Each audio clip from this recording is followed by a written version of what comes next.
Welcome back, ladies and gentlemen. We hope you had a wonderful weekend. It is now 6 o'clock, and that means it's time for our Flash English News edition. And as usual, I'm Daniel Cook, your host, Monday through Saturday at 6 p.m.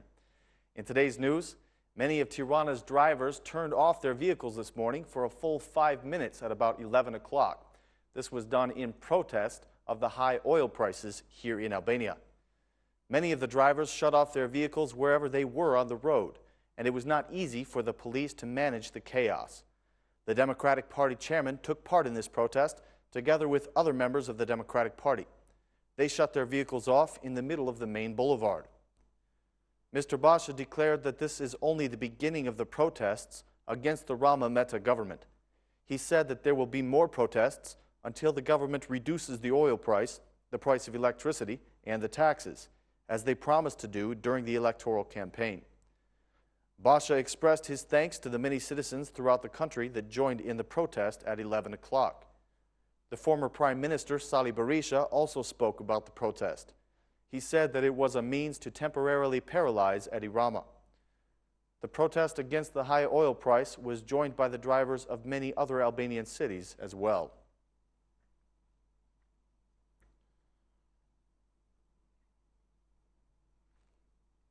The majority has selected their 3 candidates that are going to fill the vacancies of the Central Election Commission.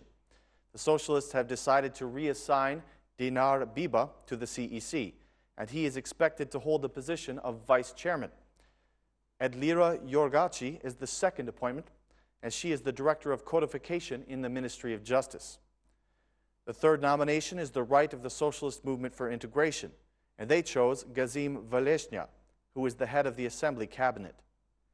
The candidates now have to be voted on in the Assembly in order to be positioned in the CEC, which is currently operating with only 4 members.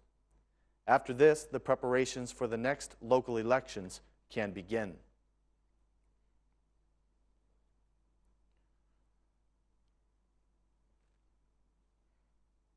Five months before the local elections, the Republican Party has announced their candidate for the mayor of the second largest municipality in all of the country, the city of Durrës.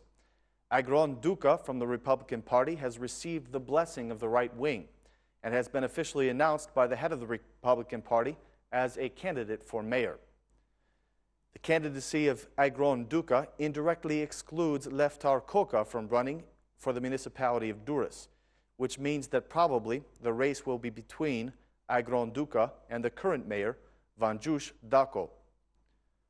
Agron Duka's candidacy was consulted with the leaders of the Democratic Party and the local structures of the right-wing politics.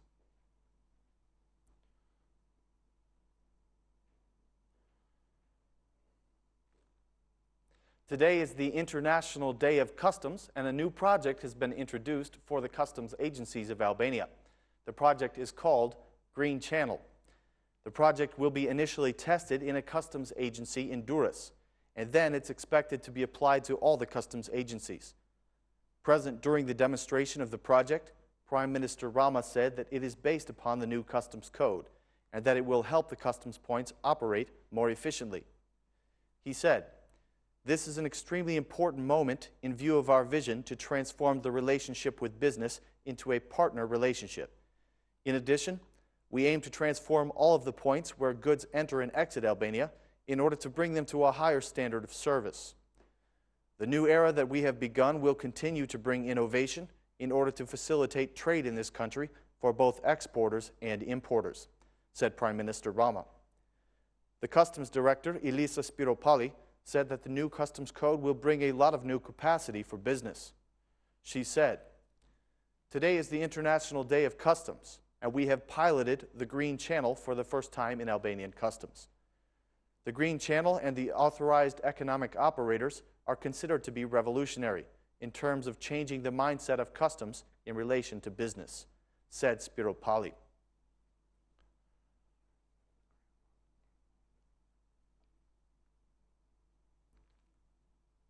The Economic Commission has overturned the President's decree concerning the law on the High Council of Justice. The opposition were against this move and demanded that the law be revised once again to show that the majority is implementing the agreement that was reached in December. There were heated debates in the commission between the chairman, Erion Bratze, and the vice chairman, Ridvan Bode. The opposition voted against the rejection of the president's decree. According to the Democratic MP Florian Mima, the attitude of the majority does not reflect the spirit of the agreement that was made. The HCJ law was returned by the president for reconsideration on December 23rd of 2014. In his clarification statements, President Nishani expressed reservation concerning the procedures for termination of mandates and the dismissal of the HCJ chairman.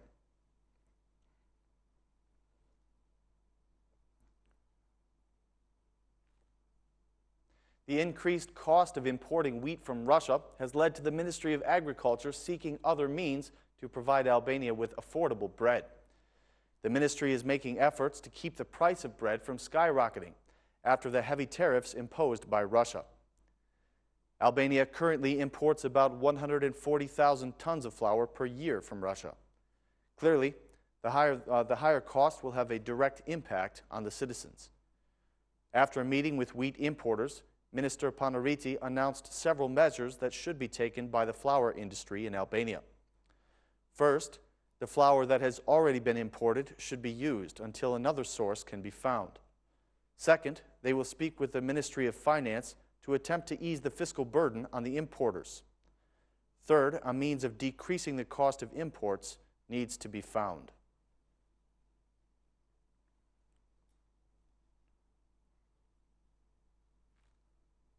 The Albanian Ombudsman has conducted an inspection that reveals that Albania's jails are far over capacity. In the precinct of Elbasan, there are 16 prisoners per cell, out of only 5 that is the official capacity. At the Leja precinct, there were 11 prisoners per cell, with a capacity of only 4. In Berat, there is an official capacity of 2 prisoners per cell, and the study found that there are currently 7 per cell. The Tirana holding cells are also overcrowded.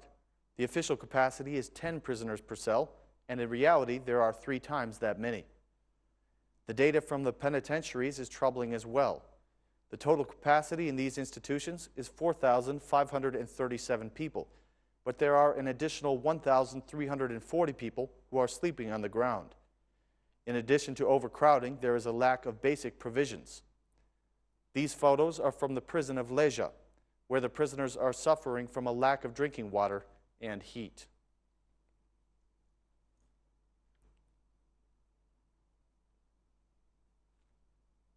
Students of a school in Shkodra are requesting the return of their math teacher after she was suspended for striking a student. A video was uncovered showing the teacher, Suela Pirani, striking a pupil, which resulted in her suspension. Her colleagues were very surprised by the video, which was leaked through the social networking sites. The pupils are requesting that she be allowed to return to the school. They say that she is a good teacher and that they are doing well in math thanks to her. The school director, however, says that regardless of the consideration that he has for the teacher, the law speaks clearly in these cases.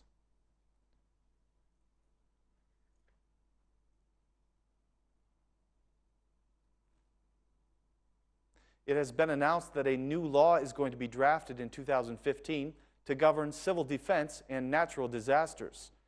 The new draft was announced by the Ministry of Internal Affairs, and the Interior Minister Saimir Tahiri says that these are key points for managing civil emergencies. He said, "The main challenge remains the implementation of the law on the state police. We believe that well-trained police officers make the task easier and that they do not fall prey to corruption. On the other hand, the new law has established annual checks on police officers. These checks are mandatory for all police officers to stay on duty," said Minister Tahiri. A conference was held to begin the joint regional training in emergencies, and the Defense Minister, Mimi Kodeli, considered this to be a very important initiative. In his first appearance at the Ministry of Defense, the U.S. Ambassador Donald Liu expressed his readiness to partner in this training.